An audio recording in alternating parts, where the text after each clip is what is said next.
नमस्कार। मैं संदीप कुमार मिश्रा एक बार फिर से आपके सामने दक्ष एजुकेशन लाइव पे। सरकारी नौकरी की ना होगी टेंशन जब हो दक्ष में एडमिशन। अब सिर्फ ऑफलाइन क्लास में ही नहीं, ऑनलाइन क्लास में भी हमारा और आपका साथ रहेगा और हम लोग मिल के ना एक नया कीर्तिमान गढ़ेंगे। सरकारी नौकरी जो इतना डिफिकल्ट लगता है वो इतना इजी और इतना आरामदायक बना देंगे कि फिर मजा आ जाएगा। लेकिन ये सिर्फ तभी हो सकता है जब हम और आप दोनों मिलकर एक साथ इस तरीके से काम करें कि चीजें एकदम आसान और इजी लगने लगे।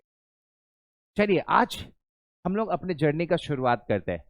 देखिए अभी आप स्क्रीन पे देख रहे होंगे how to prepare for SSC CGL English 2026 complete syllabus and strategy. तो ये मैं आपके लिए ना आज ये लेके आया हूँ आज ये वीडियो, जिसमें आपको एसएससी के सीजीएल के बारे में पूरी जानकारी मिलेगी। आप किसी भी कॉम्पिटिटिव एग्जामिनेशन के लिए प्रिपेयर कर रहे हैं, विशेषकर आपके इस बोर्ड पे सीजीएल के बारे में लिखा हुआ है, लेकिन आप किसी भी कॉम्पिटिटिव एग्जामिनेशन के लिए प्रिपेयर कर रहे हैं जहां पे इंग्लिश आती है, इंग्लिश से सवाल पूछे जाते हैं, तो आप हर वो इस एग्जाम को क्रैक करने के पोजीशन में पहुंच जाओगे जब आप इसके सिलेबस और स्ट्रैटेजी को समझोगे। चाहे आप एसएससी के लिए एग्जाम कर रहे हो, जब बैंक के लिए आप एग्जाम कर रहे हो, सीटेट के लिए प्रिपरेशन कर रहे हो, सीडीएस के लिए कर रहे हो, एनडीए के लिए कर रहे हो, मतलब जहां कहीं इंग्लिश पूछा जाता है आप हर जगह के लिए पूरी तरीके से केपेबल होगे। तो सिलेबस पे लेके चलने से पहले आपको कुछ कहना चाहता हूँ, कुछ बताना चाहता हूँ।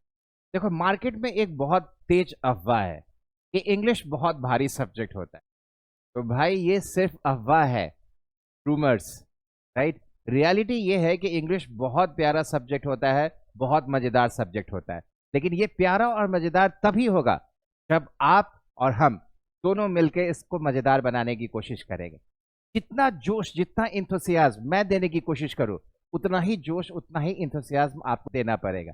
अगर आपने ये एनर्जी को मैच कर लिया तो यकीन मानिए, अगर इस इंग्लिश को मैं आपका सबसे प्यारा पेपर ना बना दूं तो कहिएगा। लेकिन ये सिर्फ और सिर्फ तभी हो सकता है जब आप और हम दोनों की एनर्जी एक ही फ्रीक्वेंसी पे हो। तो लाएंगे ना आप। और इसीलिए तो ये कहा जाता है कि सरकारी नौकरी की ना होगी टेंशन जब हो दक्ष में एडमिशन।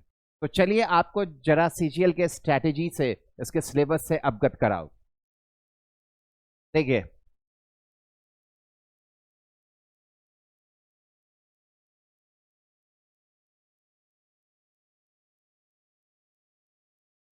ये थोड़ा सा सिलेबस को सेट कर देते हैं, आपके सामने स्क्रीन पे ले आते हैं।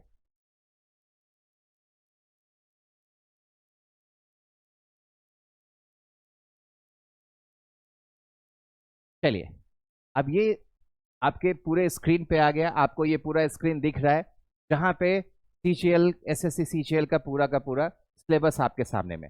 देखिए एसएससी के सीजीएल का ही सिलेबस इसलिए कवर किया है कि जब आप एसएससी के सीजीएल को, के सिलेबस को कवर करते हैं तो आप किसी भी एग्जाम को आसानी से क्रैक कर सकते हैं। हो सकता है कि आपके दिमाग में चल रहा हो कि ये आप पूछे कि आप सीएचएसएल का सिलेबस नहीं बता रहे, आप जीडी का सिलेबस नहीं बता रहे, आप एमटीएस का सिलेबस नहीं बता रहे। भैया जब आप सबसे ऊंची पैदान पे जाओगे, सबसे ऊंची की तैयारी करोगे, तो ऑटोमेटिकली जो उससे नीचे वाले जो एग्जाम्स हैं वो अपने आप कैटर हो जाएंगे और आप उसके सारे क्वेश्चंस बना पाने के पूरी पूरी कैपेबिलिटीज को रखते हैं। जरा आप इस स्क्रीन पे जो आपका ये पिक्चर आ रहा है, जो पूरे तरीके से सिलेबस को दिखा रहा है, इसको ध्यान से देखने की कोशिश करें, ध्यान से देखने की को समझने की कोशिश करिए।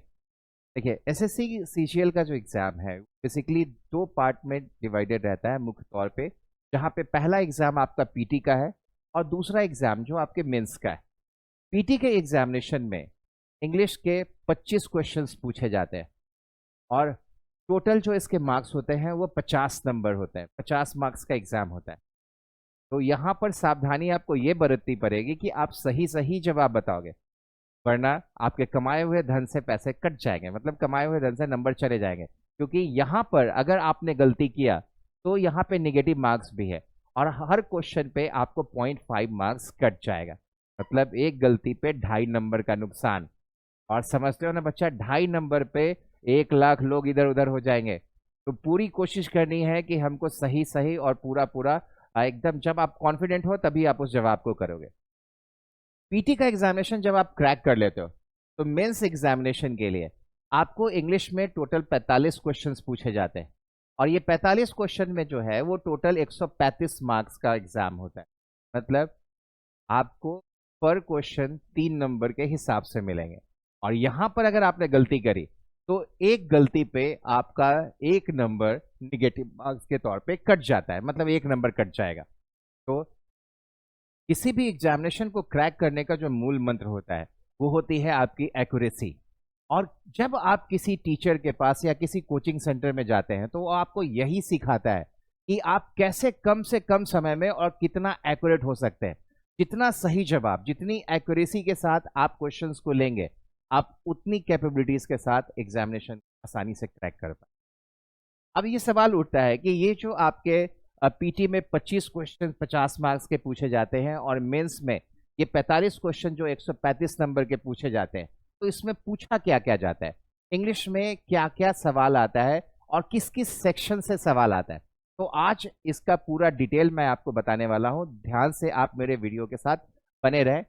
आज आपने अगर इसको अच्छे तरीके से समझ लिया तो आप इसके पूरे सिलेबस से अवगत हो जाएंगे। जानते हो बच्चा, इंग्लिश एक भाषा है और भाषा को कमांड करना ऐसा है जैसे आप पूरा महासागर को कमांड करने की कोशिश कर रहे हैं। तो भाषा को कंट्रोल करना ऑलमोस्ट नेक्स्ट टू इम्पॉसिबल होता है। हर मोमेंट पे कुछ ना कुछ नया सीखने को आपको मिलेगा ही मिलेगा।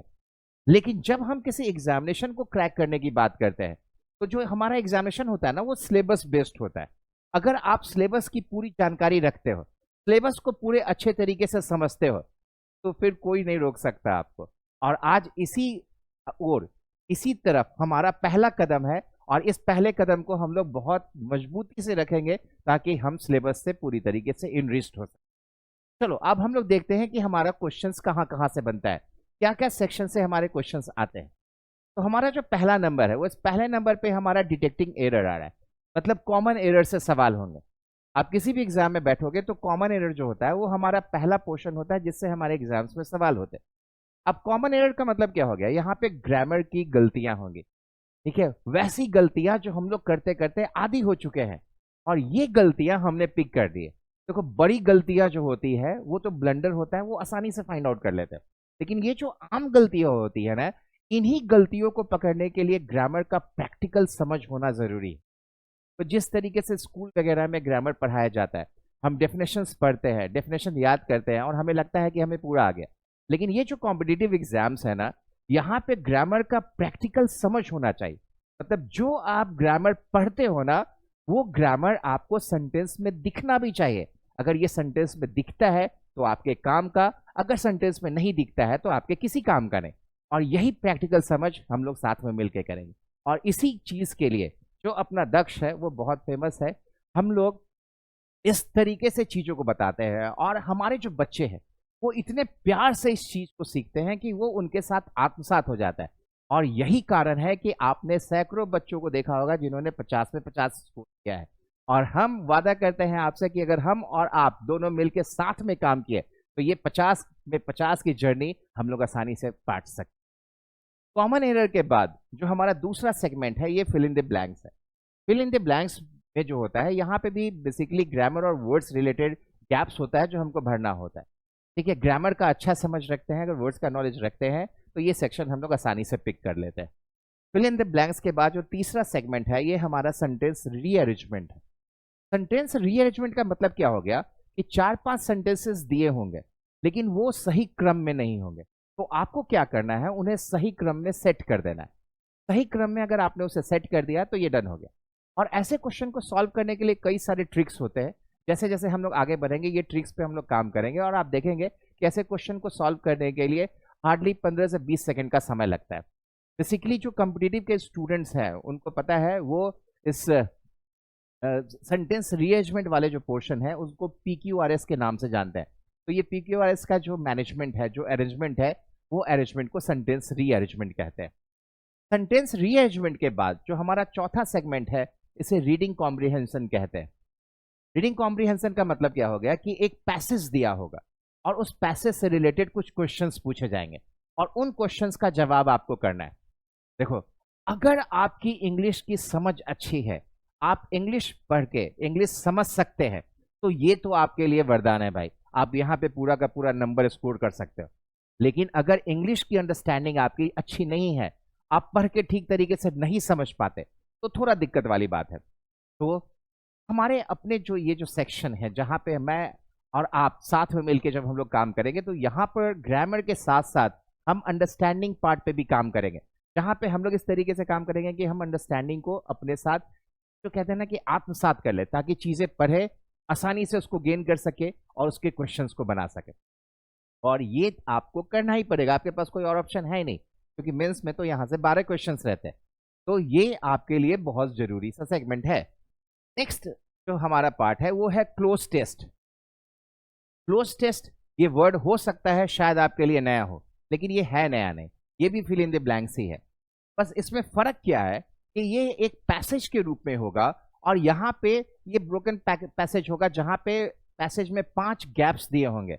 हर गैप का नंबरिंग होगा 1 2 3 4 5 करके, और हर गैप के लिए आपको 4 ऑप्शन दिया गया होगा। तो आपको क्या करना है कि सही ऑप्शन को सही जगह पे फिल करना है। अब ये कंट्रोल कैसे करेंगे भाई, इसका मैनेजमेंट कैसे होगा? इसे कंट्रोल करने के लिए, इसे मैनेज करने के लिए हमें ग्रामर का समझ, वर्ड्स का नॉलेज और इंग्लिश की अंडरस्टैंडिंग, अगर इस तीनों सेक्शन को हमने कमांड कर लिया, तो ये क्लोज सेक्शन को हम लोग कमांड कर सकते हैं। इसके बारे में भाई एक बात आप और जान लो कि इसको बिना कंट्रोल किए हुए नौकरी निकालना इम्पॉसिबल सा होता है, क्योंकि ये हर एग्जाम में 5 क्वेश्चन आएगा और ये 10 नंबर का क्वेश्चन है ही है। तो इसको आपको फेस करना है और इसे जीतना ही पड़ेगा। क्लोज टेस्ट के बाद हमारा जो नेक्स्ट सेगमेंट है वो है सिनोनिम्स एंड एंटोनिम्स। सिनोनिम्स का मतलब क्या हो गया कि ये समानार्थक शब्द, सेम मीनिंग के वर्ड, और एंटो का मतलब हो गया विपरीत शब्द। ये हमारा वोकेबलरी सेगमेंट का है, वर्ड सेगमेंट का है, और इससे हमारे क्वेश्चंस रहते ही रहते हैं, और इसे आपको कमांड करना ही पड़ेगा। जितना अच्छा आपका वोकेबलरी, जितना अच्छा वर्ड्स पे आपका कमांड, आप उतना ही नजदीक अपने रिजल्ट के बनते हो। तो वर्ड्स पे आपको कमांड करना ही पड़ेगा। उसके बाद हमारा जो नेक्स्ट सेगमेंट है वो है one word substitutions and idioms and phrases. अनेक शब्दों के बदले एक शब्द और मुहावरे। इन चारों सेगमेंट से बेसिकली हमारे एग्जाम में नंबर रहता है, हमारे एग्जाम में क्वेश्चन रहता है जो ऑलमोस्ट 20 नंबर का है, और उसमें कभी कभी स्पेलिंग करेक्शन से भी रहते हैं। तो ये पांचों सेगमेंट मिला के 20 नंबर का क्वेश्चन आपके वोकेबलरी पार्ट से रहता है, और ये हमारे रिजल्ट बनाने में एक निर्णायक काम करता है, निर्णायक मददगार साबित होता है। नेक्स्ट इज होमोनिम्स, और ये होमोनिम्स अभी नया सीजीएल में ऐड हुआ है। अब इससे भी एक आध दो सवाल एग्जाम में पूछे जाते हैं। तो ये हो गया हमारा ओवरऑल सिलेबस, जो सिलेबस हमको कमांड करना है। अगर ये सिलेबस हमने अच्छे तरीके से समझ लिया, कि कमांडिंग के प्रोसीजर को समझ लिया, कोई कारण नहीं है कि हम अपना रिजल्ट क्रैक नहीं कर सकते। तो सिलेबस तो समझ में आ गया भाई। अब ये सवाल कभी कभी बच्चे हमसे पूछते हैं कि सर आपने सिलेबस तो बता दिया, लेकिन क्या एग्जाम के बाद आप इस सिलेबस को एक्सेस करते हो क्या? मतलब इससे आप पिक करने की भी कोशिश करते हो कि एग्जाम में किस तरीके से क्वेश्चन, किस सेगमेंट से कितना क्वेश्चन आया, क्या इसकी भी जानकारी हमको मिल सकती है? भाई बिल्कुल मिलेगी। हम लोग हर एग्जामिनेशन के बाद पर्टिकुलरली उस पर अच्छे तरीके से ध्यान देते हैं, मॉनिटर करते हैं, और हमेशा हमारा यही कोशिश रहता है कि हम बच्चों को नया और अपडेटेड सिलेबस से उन्हें पढ़ाए। उनको जो चीजें बताई जाए वो एकदम नई हो, और एग्जामिनेशन में किस तरीके के क्वेश्चंस पूछे जा रहे हैं वो उनसे एकदम पूरी तरीके से सुनिश्चित हो, कि उनको पता हो कि ऐसे ही क्वेश्चंस एग्जाम में आते हैं, और उन क्वेश्चंस को सीख सके और आसानी से बना सके। तो चलो एक स्टेप हम लोग आगे बढ़ते हैं और चल के देखते हैं कि हमारे पीटी और मेंस में जो क्वेश्चंस आते हैं वो किस किस डिपार्टमेंट से कितने कितने क्वेश्चंस आते हैं, कितने कितने नंबर का क्वेश्चन आ सकता है।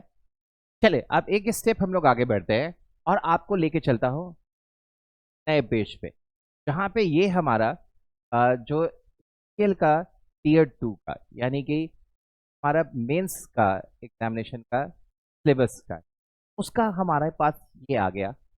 में आपको ये बताया जाएगा कि वहाँ पे क्वेश्चन तरीके से बनते हैं। देखिए यहाँ पर जो मेंस में आपका जो सबसे मेन और सबसे ज़्यादा नंबर का जो सेक्शन होता है ये है रीडिंग कॉम्प्रिहेंशन। ये 12 क्वेश्चन रहते हैं इसमें, और 3 पैसेजेस, ठीक है, 4 क्वेश्चन हर पैसेज से आता है। तो आप समझ सकते हो ये कितना इंपॉर्टेंट पार्ट है, और ये आप का कंप्लीटली अंडरस्टैंडिंग बेस्ड है।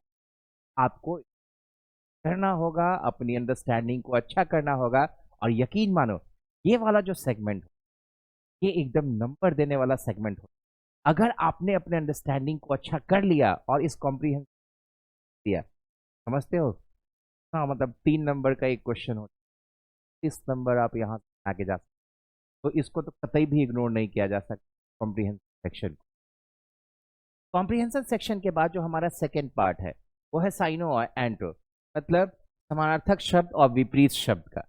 यहाँ से एक क्वेश्चन साइनो से और 2 क्वेश्चन एंटो से, मतलब 2-3 क्वेश्चन आपको साइनो एंटो से मिल ही जाता है एग्जाम में।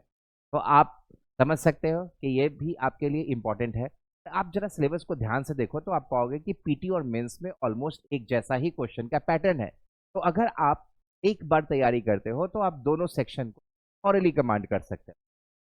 यहाँ पर भी इडियम्स एंड फ्रेजेज है, और इडियम्स एंड फ्रेजेज में 2 नंबर का क्वेश्चन, मतलब सॉरी 2 क्वेश्चंस आते हैं, और पैराजम्बल्स में 4 से 5 क्वेश्चन रहता है। तो ये पीटी से भी ज्यादा इंपॉर्टेंट हो गया। यहाँ पे 4 से 5 क्वेश्चन है, और ये 4 से 5 क्वेश्चन हम लोग आसानी से बनाएंगे। जैसे जैसे हम लोग आगे बढ़ेंगे इसके ट्रिक्स और टेक्निक सीखेंगे, तो जल्दी से जल्दी कैसे बना सकते हैं ये तरीका भी हम लोग गेन करेंगे, और आसानी से हम इसको अपना पूरा पूरा नंबर यहाँ से हम लोग लेके जाएंगे। इसके बाद यहाँ पर भी एरर्स है, मतलब कॉमन एरर से रिलेटेड क्वेश्चंस होंगे। तो ग्रामर आपने पीटी के लिए भी पढ़ा, वही ग्रामर आपको मेंस के लिए भी पढ़ना है। ग्रामर को अच्छे तरीके से आपने सीख लिया, समझ लिया, तो एरर से रिलेटेड जो क्वेश्चंस है वो हम लोग आसानी से बना सकते हैं। और ये बात पूरे शहर में फेमस है कि अपने यहाँ के बच्चे एरर्स फाइंड आउट करने में द बेस्ट है, उनसे बेहतर कोई नहीं है। वो इतने अच्छे तरीके से ग्रामेटिकल सीक्वेंसेस और उनके एरर्स को फाइंड आउट करते हैं कि बस मजा ही आ जाता है। और मैं ये बात बहुत प्राउडली कह सकता हूं क्योंकि हमारे बच्चों ने ये डेमोन्स्ट्रेट करके दिया है। आप देखते होंगे जैसे ही आप सेंटर पे जब ऊपर इन वॉक इन करते हो तो आप वहां पे फोटोग्राफ्स देखते हो। वहां पे जो फोटोग्राफ्स लगे हो, जो बच्चों के जो फोटोग्राफ्स है, वो अपने जो फाइनल एग्जाम्स थे उनमें ऑलमोस्ट जितने भी एग्जाम्स उन्होंने किए थे सब में 50 में 50 स्कोर किए थे। और ये मैं ना मतलब कह रहा हूँ कि मतलब जो बच्चे अपने साथ जो लग के काम करते हैं ना, तो एवरेज से एवरेज बच्चा जो है वो 40 नंबर 42 नंबर तो आसानी से करके लेके आ जाता है। लेकिन यहां से जो 50 तक की जर्नी है ना, इसके लिए थोड़ा मेहनत की जरूरत होती है। तो आप और हम अगर मिलके ना अगर दम से काम करें तो ये 50 तक की भी जर्नी को आसानी से गेन किया जा सकता है। लेकिन ये तभी हो सकेगा जब आप और हम एक ही फ्रीक्वेंसी पे आके एक दूसरे को मैच करा दें। इसके बाद हम लोग आगे बढ़ते हैं। तो देखो यहाँ पे 2 से 3 क्वेश्चन आपके सेंटेंस इंप्रूवमेंट का भी आता है। तो सेंटेंस इंप्रूवमेंट भी जो है ना, वो आप उसे कॉमन एरर का भाई ही कह सकते हो। यहाँ पर भी ग्रामर की गलतियां ही होती है। जिस तरीके से कॉमन एरर में ग्रामर की गलतियां होती है, सेंटेंस इंप्रूवमेंट में भी ग्रामर की गलतियां होती है, उसका करेक्शन करते हैं। बस फर्क ये होता है कि कॉमन एरर में आपको गलती ढूंढना होता है, सेंटेंस इंप्रूवमेंट में वो पहले से गलती ढूंढ के देते हैं और आपको बताना होता है कि इसके जगह पे क्या आएगा। वो 4 ऑप्शंस रहेगा, उसमें से पिक करके जाएगा। लेकिन ये आप तभी कर पाओगे ना जब आप ग्रामर का समझ रखते हो। तो इसके लिए आपको पूरा का पूरा ग्रामर पढ़ना पड़ता है। सेंटेंस इंप्रूवमेंट के बाद एक्टिव एंड पैसिव, मतलब वॉइस से 2 से 3 क्वेश्चन रहता है, नरेशन से 2 से 3 क्वेश्चन रहता है, फिल इन द ब्लैंक से 2 से 3 क्वेश्चन रहता है, और 1 वर्ड सब्स्टिट्यूशन से भी 2 क्वेश्चन रहता है। पीटी की ही तरह स्पेलिंग टेस्ट में भी 2 क्वेश्चन आपके रहेंगे, और क्लोज टेस्ट यहां पर भी होगा जहां पे आपको 5 क्वेश्चन होगा। मतलब ये यहाँ जो 5 क्वेश्चन है ये काफी निर्णायक होता है हमारे रिजल्ट को बेहतर पोजीशन पे लेके जाने के लिए। सेम जिस तरीके से पीटी में भी नया इंट्रोडक्शन होमोनिम्स का हुआ है, उसी तरीके से एसएससी ने मेंस में भी होमोनिम्स से क्वेश्चंस देने शुरू किए हैं, और यहाँ पर एक क्वेश्चन आपका इससे बन के आता है। तो ये पार्ट हमारा हो गया पूरा सिलेबस का। और जैसे हमने सिलेबस को इनरिच्ड किया, जैसे इस सिलेबस को हमने समझा, बस अकॉर्डिंगली हमको काम करना है। इन सेक्शन को माइन्यूटली समझते हुए, ऑब्जर्व करते हुए, हमें ग्रामर को भी कमांड करना है, हमें वोकैबुलरी सेक्शन को भी कमांड करना है, हमारे अंडरस्टैंडिंग पार्ट को भी ठीक करना है। और जितना ज्यादा से ज्यादा हम प्रैक्टिस करेंगे उतना ज्यादा हम इसमें मैच्योर होते जाएंगे, हम गलतियां कम करना शुरू करेंगे, और हम यहाँ पे पूरा का पूरा एम कर सकते, पूरा का पूरा नंबर हम पा सकते हैं। यकीन मानो बच्चों, हम और आप मिलकर हम लोग इस इंग्लिश जो आमतौर पे जिसे लोग कहते हैं कि बहुत भारी सब्जेक्ट होता है, वो इतना आसान, इतना मनोरंजक और इतना इजी टू अचीव बना लेंगे ना कि फिर मजा ही आ जाएगा। लेकिन ये तभी हो सकेगा जब हम और आप मिलकर इंथुजियास्टिक लेवल पे मुस्कुराते हुए पूरी एनर्जी के साथ चीजों को सीखने की कोशिश करें। तो बच्चों, आज के लिए ये जो वीडियो है मैं यहीं पे खत्म करने जा रहा हूँ, और आगे फिर हमारी मुलाकात होगी जहाँ पे हम लोग और बारीकी से अपने ग्रामर सेक्शंस, अपने अंडरस्टैंडिंग सेक्शन और वोकेबलरी सेक्शन को धीरे धीरे आगे बढ़ाएंगे, और जहाँ पे हम और आप मिलकर चीज़ों को अपने साथ गेन करने के लिए चले जाए। लेकिन एक चीज़ अपने वीडियो को खत्म करने से पहले मैं आपको बताना चाहता हूँ, इनफैक्ट कहना चाहता हूँ, जो बच्चे दूर दराज है, जो इस वीडियो के साथ हमसे कनेक्ट हो रहा है, तो आप बच्चा यकीन मानो और यकीन के साथ इस चीज को अपने दिमाग में सेट कर लो कि जो सरकारी नौकरी की तैयारी है वो मुश्किल दिखती है मगर मुश्किल नहीं होती है। बस एक ही चीज हमें चाहिए कि अगर आपने अपने दिमाग में ये बात तय कर ली कि तुम्हें सरकारी नौकरी पानी है, सरकारी नौकरी चाहिए, तो पूरी तरीके से डिटरमाइंड हो जाओ, डिटर्मिनेशन रखो, और इसको पाने के लिए तुम डिसिप्लिन्ड हो जाओ। देखो, मोटिवेट होके डिसीजन लेना बहुत आसान है, लेकिन कंटिन्यूटी के साथ काम वही कर सकता है जो डिसिप्लिन हो। आप अपने लाइफ में डिसिप्लिन लेके आओ, और जो चीज तुम पाना चाहते हो, जिस गोल को तुम अचीव करना चाहते हो, उस गोल के लिए जितना भी रिक्वायर्ड नॉलेज की जरूरत है, उस नॉलेज को गेन करो। एकदम दम लगा के, पूरे जोर के साथ, पूरी ताकत के साथ उसे गेन करो। कोई कारण नहीं है और कोई शक नहीं है कि तुम अपने गोल को बहुत ही जल्द अचीव कर जाओगे। 6 महीना आप दक्ष के साथ दो, आप हमारे पास आओ, आप ऑनलाइन के साथ हमारे साथ जुड़ो, और देखो कैसे तुम्हारे लाइफ में तब्दीली आ जाती है, और आप कितना आसानी से अपने जो लक्ष्य है, जो आपका जो गोल है, आप उसके करीब जाते हो, और देखते ही देखते एक आम लड़के से आप एक सरकारी अफसर के रूप में तब्दील हो जाओगे, और फिर जिंदगी जीने का मजा ही आ जाएगा। तो आप देखते रहे हमारे चैनल को, लाइक करें, सब्सक्राइब करें और हमारे साथ बने रहे। और आपको किसी भी टॉपिक पे, किसी भी पॉइंट पे अगर आपको हमारी मदद की जरूरत होती है, तो आप खुल के कमेंट में लिखें और आप वो टॉपिक बताइए। मैं आपसे वादा करता हूँ कि मैं पर्सनली आपके लिए वीडियो बनाऊंगा और वीडियो बना के भेजूंगा, और आपको उस टॉपिक को इस तरीके से सिखाऊंगा कि आप बहुत कंफर्टेबल हो जाएंगे उससे रिलेटेड क्वेश्चंस बनाने के लिए। तो फिर मिलते हैं, जब तक मिलते हैं तब तक के लिए प्रणाम, और thank you for your time, thank you.